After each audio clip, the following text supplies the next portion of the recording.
Most people don't realize how much of their personal information is being bought and sold every day. Data brokers are making billions pulling details about you from public records and the internet, then packaging and selling it, usually without your consent. That's how your information lands in the hands of scammers, spammers, even stalkers. That's where Aura comes in. Aura actively removes your data from broker sites and keeps it off. They also instantly alert you if your information shows up in a breach or on the dark web.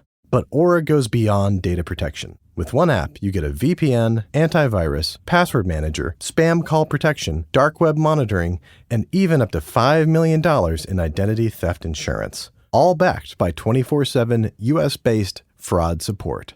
Other companies might just sell credit monitoring or just a VPN. Aura gives you all of that together at the same price competitors charge for just one service. Start your free trial today at aura.com/prevent. Protect yourself now at aura.com/prevent. Remember enjoying Saturday morning cartoons and savoring the sugary milk at the bottom of your cereal bowl? Well, Kachava's new Cinnamon French Toast all-in-one nutrition shake gives you all the nostalgic feels and benefits. Made with real cinnamon bark for rich, authentic flavor, just 2 scoops provide the complete nutrition your body craves. Take a sip of nostalgia. Go to Kachava.com and use code FITNESS for 15% off your first order. That's Kachava, Kachava.com, code FITNESS. Every team, every topic, everywhere. This is Believe. Rise up! Rise up!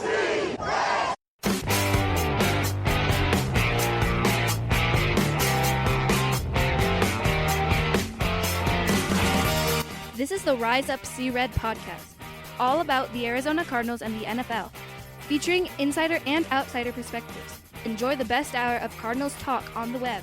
Now here are your hosts, Jess Root and Seth Cox.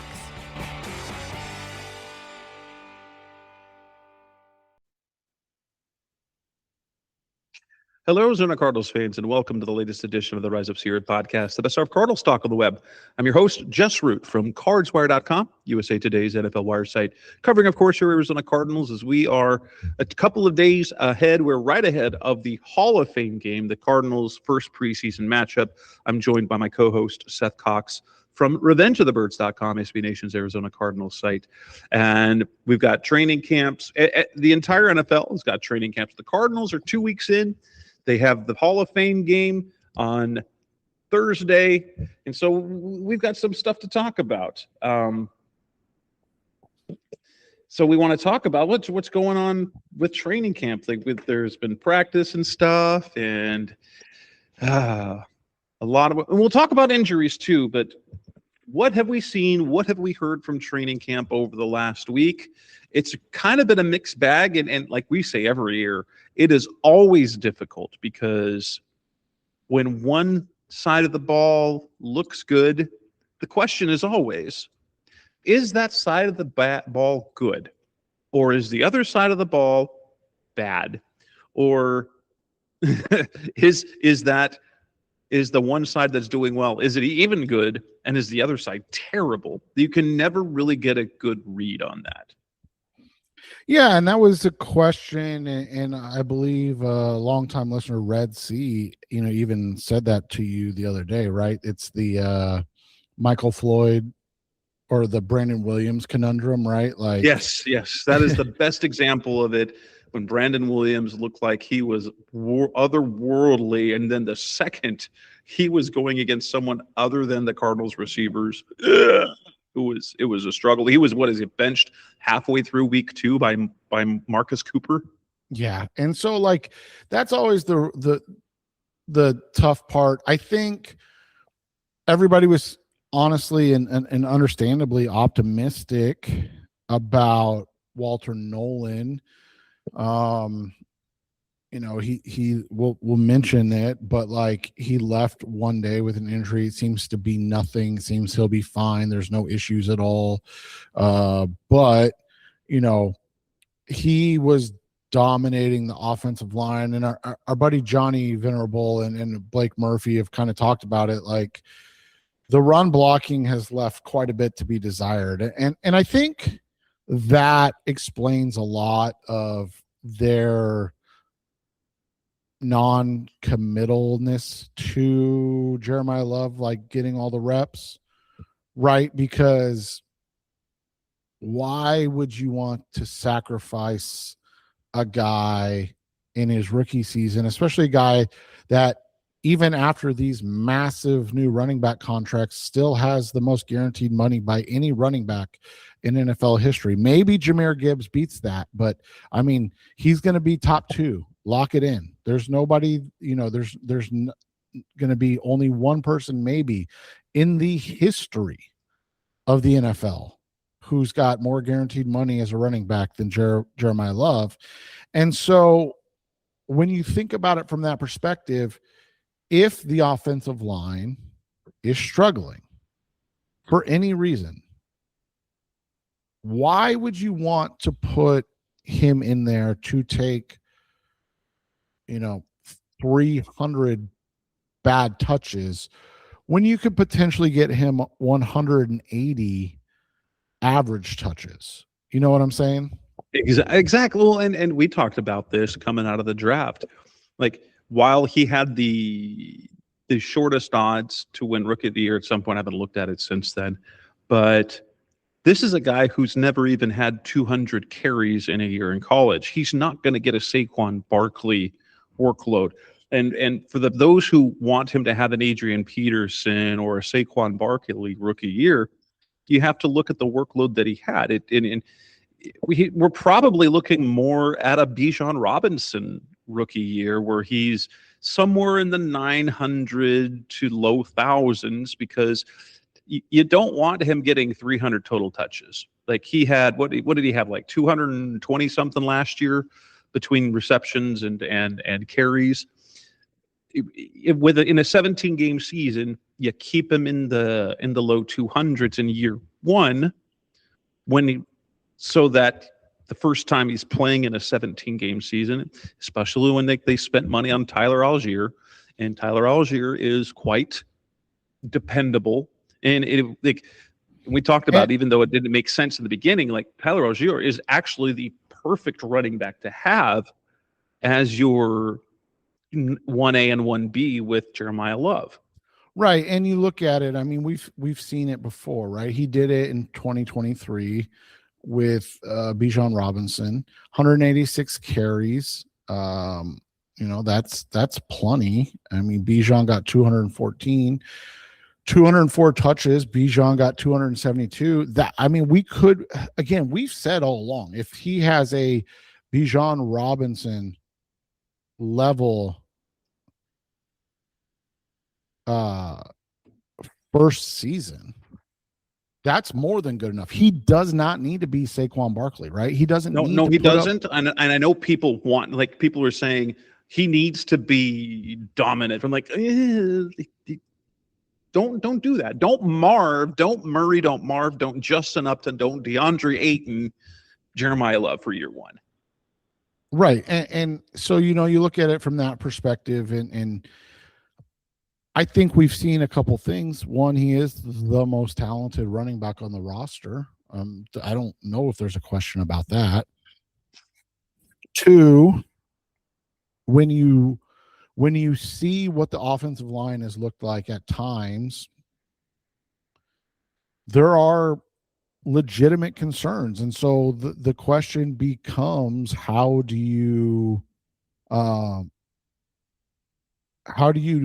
navigate that? And I know people don't want to put him in the Ashton Jeanty first season, but I mean, when you look at a lot of things, I think the biggest thing with that Jeanty first season is the amount of touches running the ball, right? If you took his 266 rushing attempts and you made that where Jeremiah Love was in terms of touches, 266. So, 60 receptions, 200 plus rushes, 200 to 220 rushes.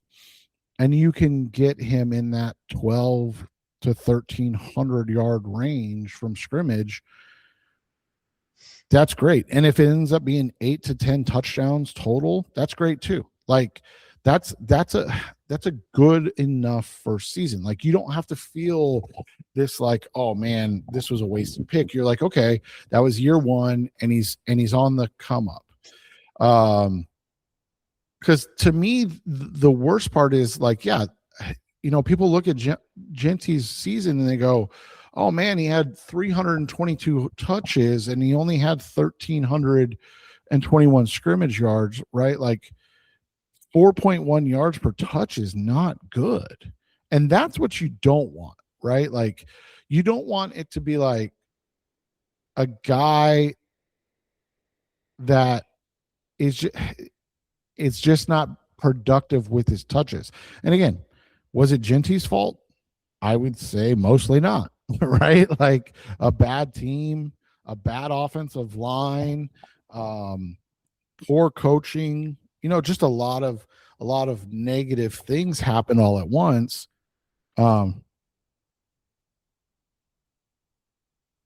And for that, I just look at everything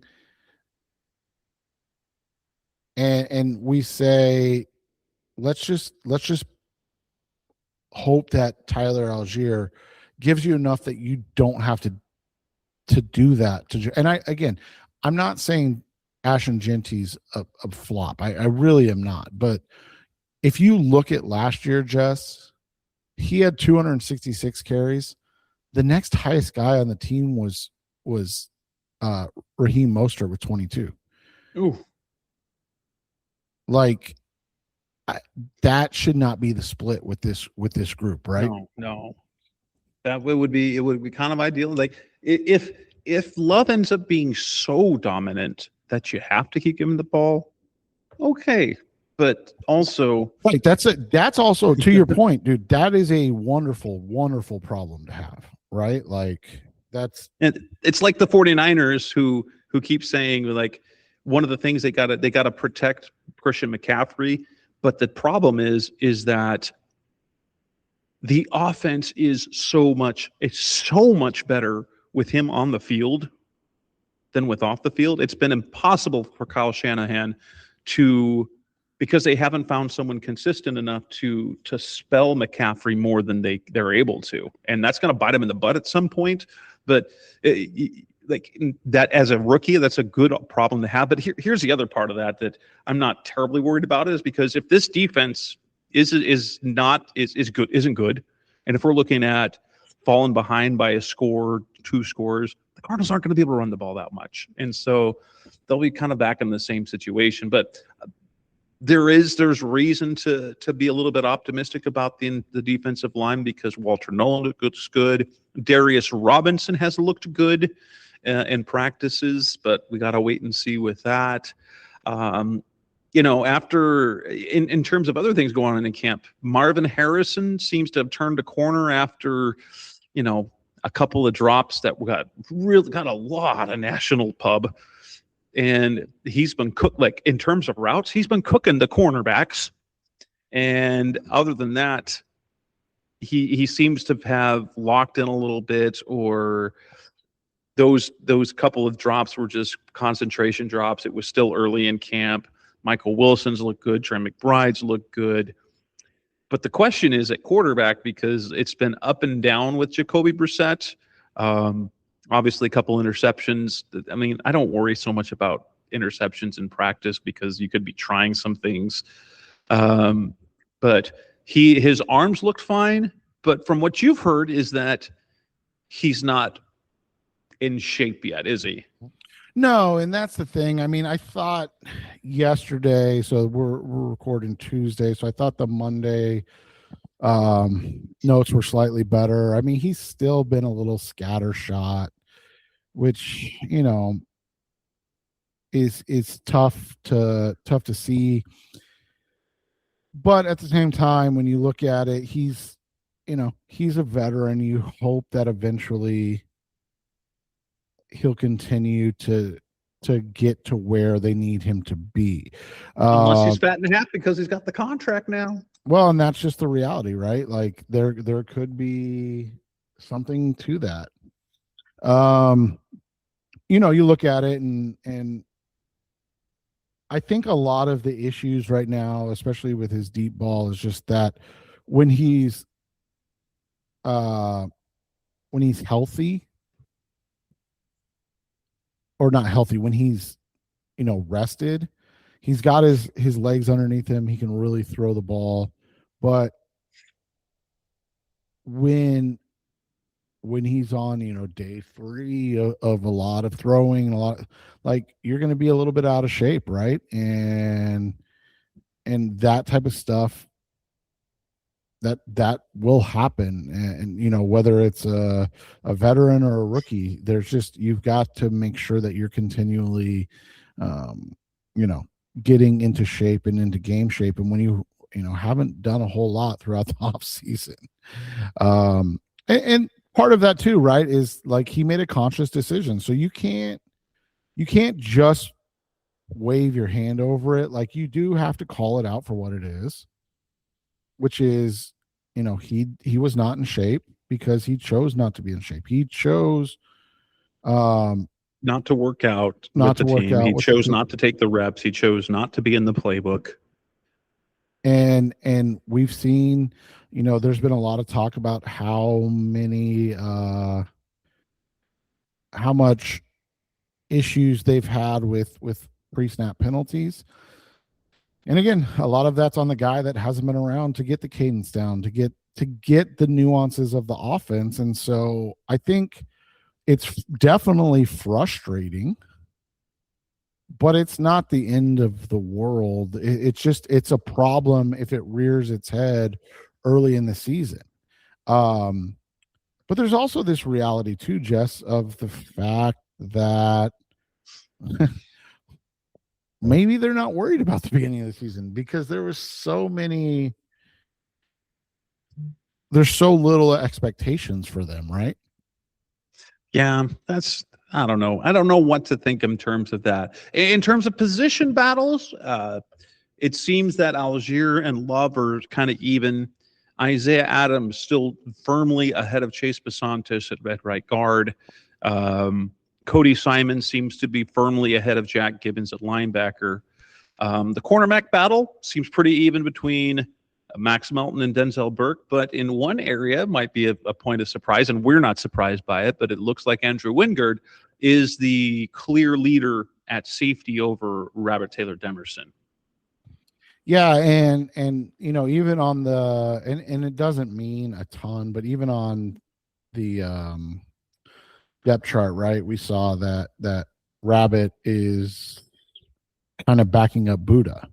Yes. So which we kind of like the idea because Rabbit is basically the same size as Buddha and kind of plays the same way.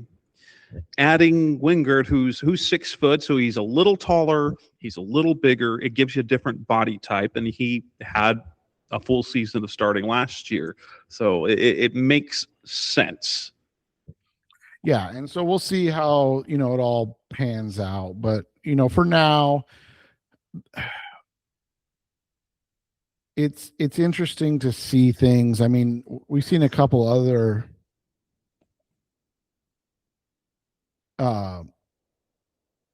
interesting things. I think we'll start with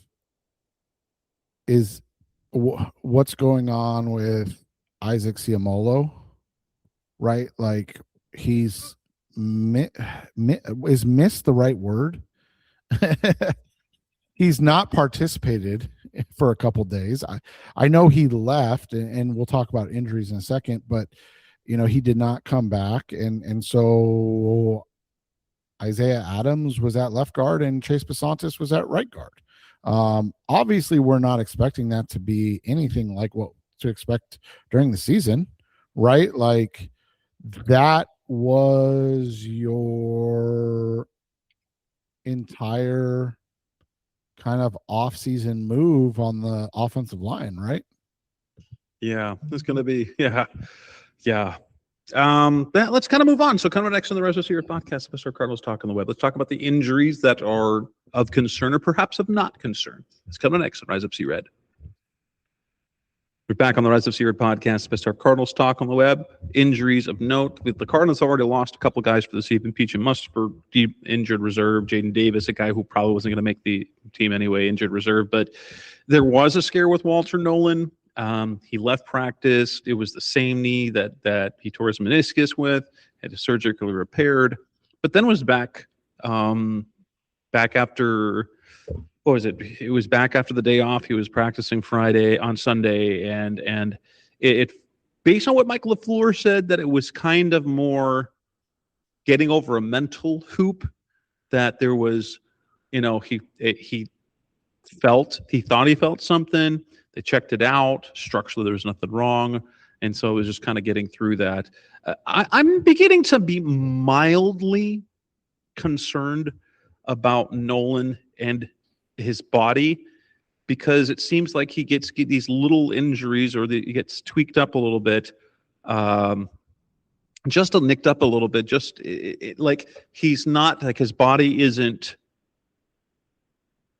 what's the best way to put it, like his joints, and like he's not firmly, he's not a hard body yet. Like he's a massively talented individual, but like his body isn't quite grown into NFL hardness. Well, and you do wonder too, is like, we talk about this all the time, and it's hard to tell with guys, but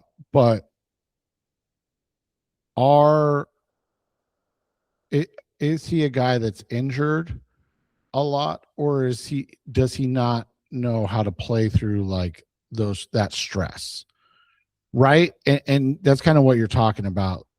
He's just, and a lot of it is,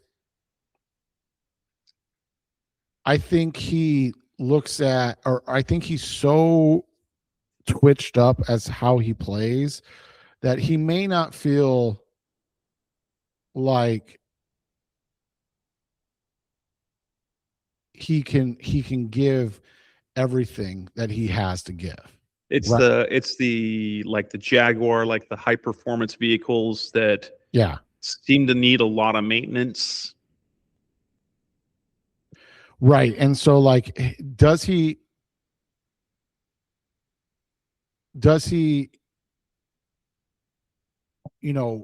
is he able to play through the twinges? Is he able to really push himself through that? It's a fair question, because I mean, obviously the first, or the injury at the end of the season was rather serious,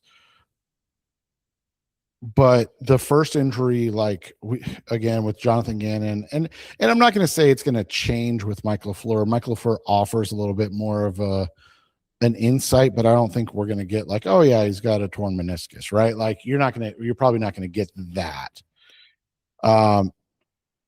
But I think that this is one of those instances where you just will find out what it looks like.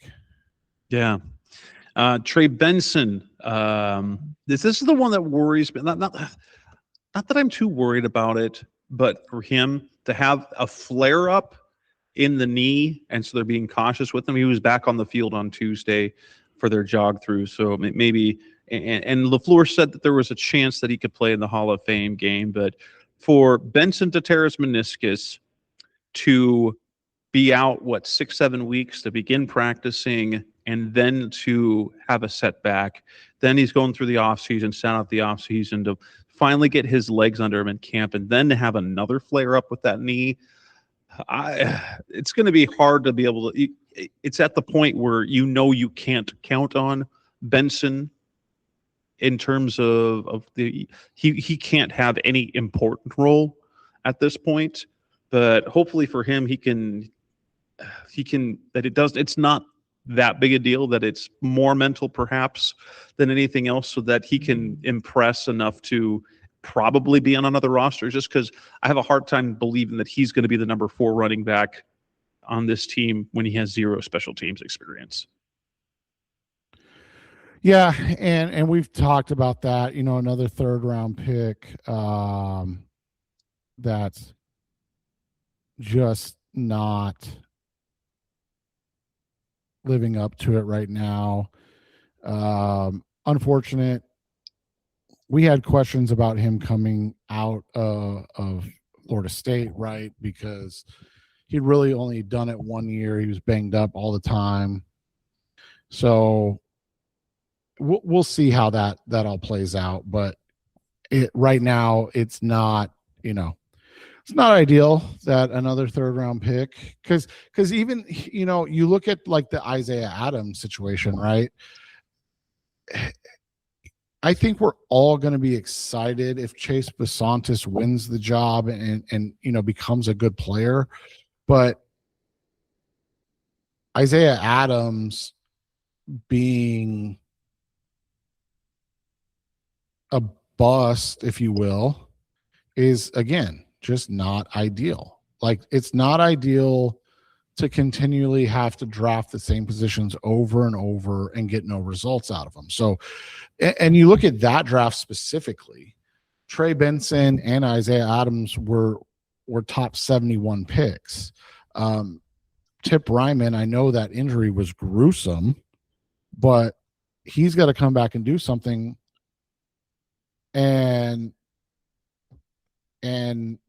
Or that's 3 top 100 picks.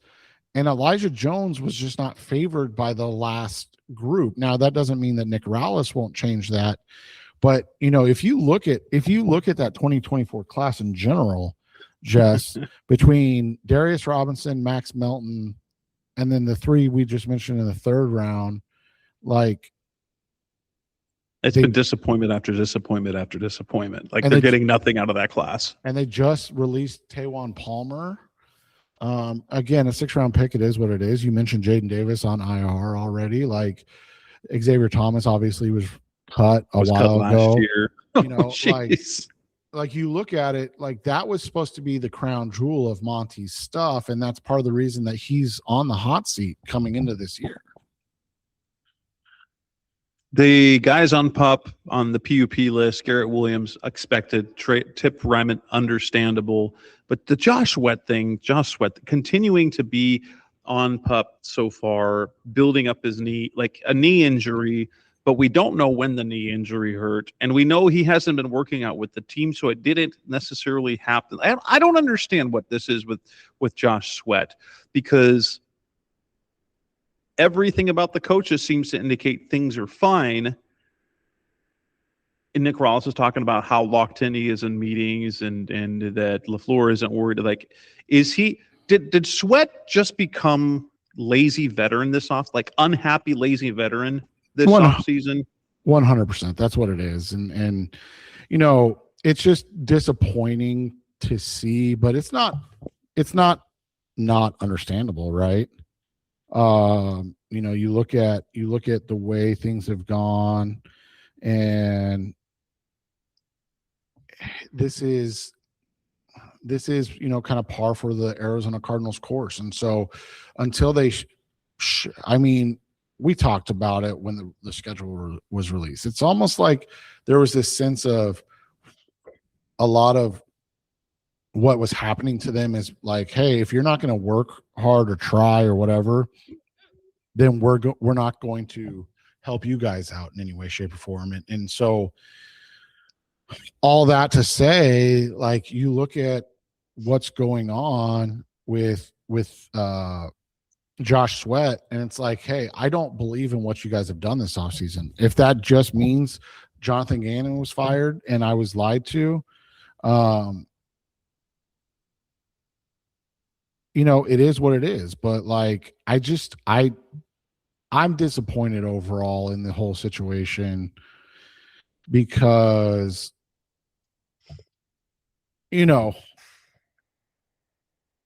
he's their best pass rusher. They haven't done a single thing to improve that area. We just discussed the Nolan kind of situation, however you want to point it out. Like, what's the plan to rush the passer this year? Are they just, you kind of joked about it earlier with the ability to run the ball. Are they just expecting to be down so early, so often, that they're not going to have to worry about rushing the passer because there's just going to be playing against teams running the ball over and over again, right? Like it's definitely a frustrating situation, right?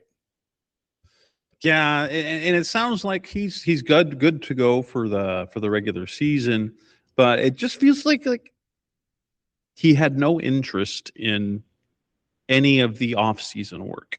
And the Cardinals apparently are okay with that, or at least okay enough with it because they know he's unhappy because he wants to be traded. Whatever level of happiness or unhappiness that is, that's been the weirdest offseason story for me. The most frustrating, the most embarrassing was the Jacoby Brissett thing, but the Sweat thing is just weird.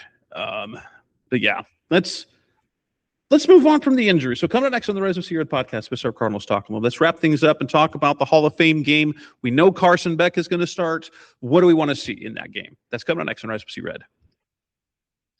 We're back on the Rise of Sea Red podcast, Mr. Cardinals Talk on the web. The Cardinals and the Carolina Panthers play in the Hall of Fame game Thursday night at 5 p.m. Arizona time, when we get to see, it was announced, Carson Beck. I don't know if that means Carson Beck's going to play the entire game or if we'll get a little bit of Keaton Slovis, but I know it won't be starters.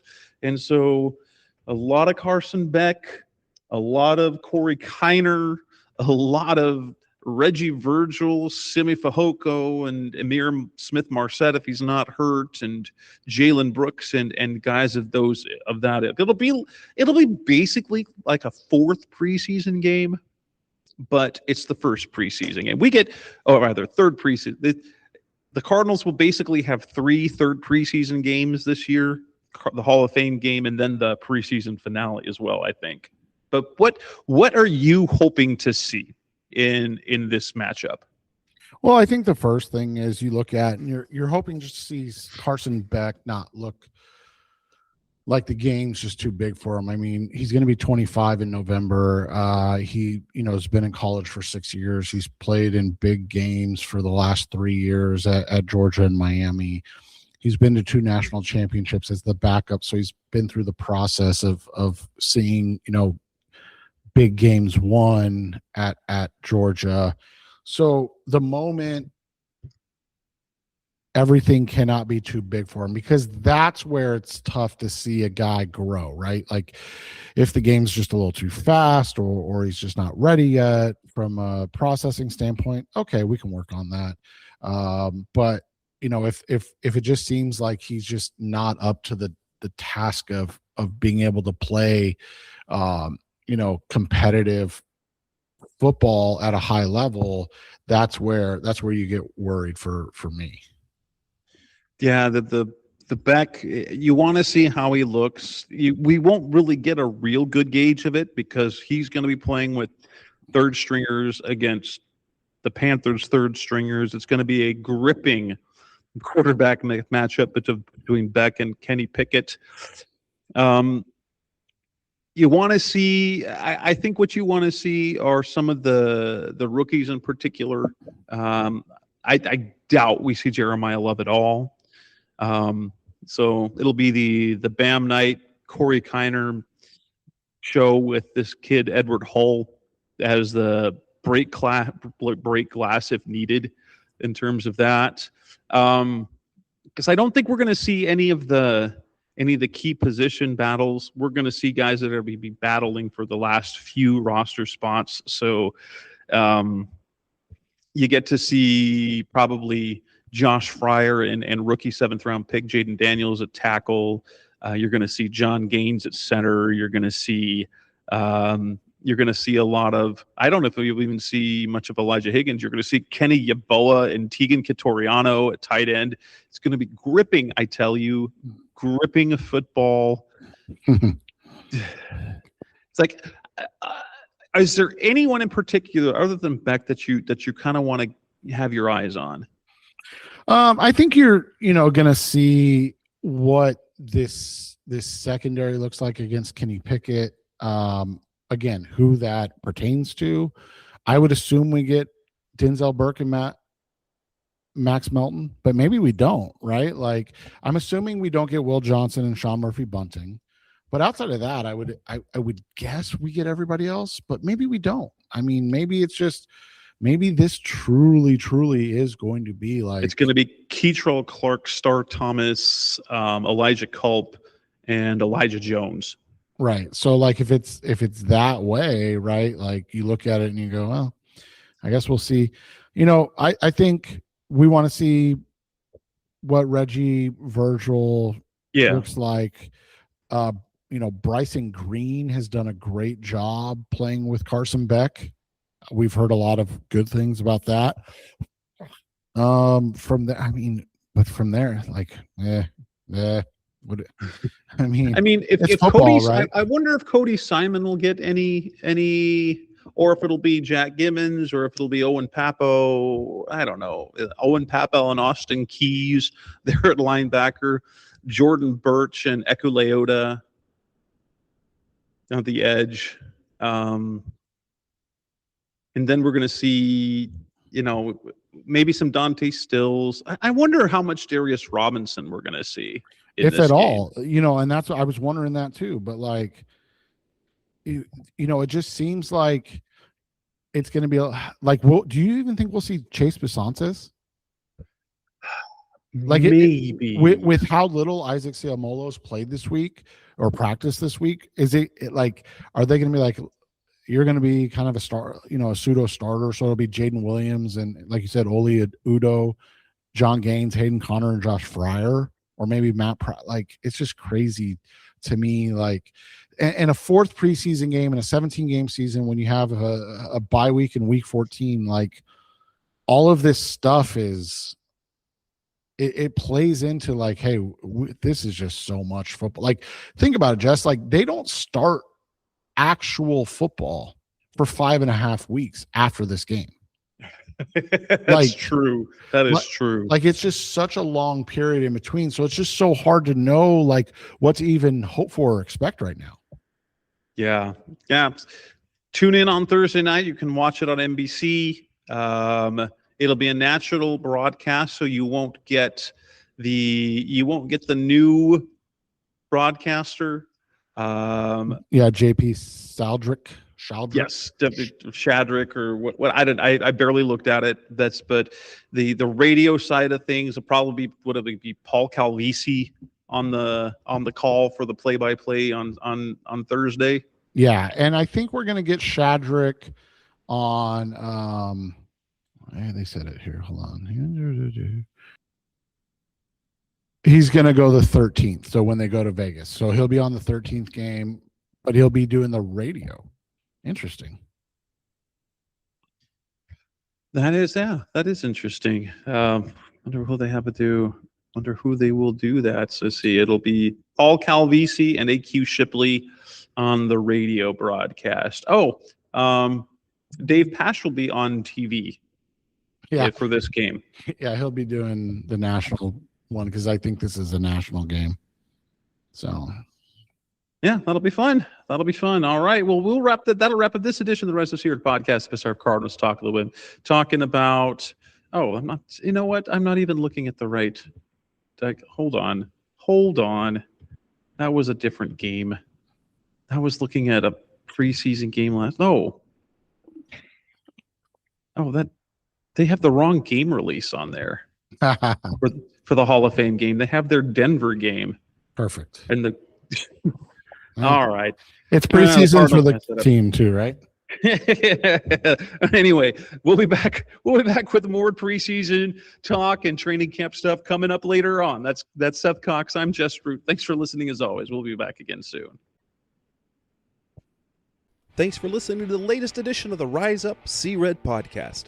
Listen to previous episodes and subscribe to the show on Apple Podcasts, Stitcher Radio, Audioboom, or many other podcast platforms so shows are delivered directly to your mobile device.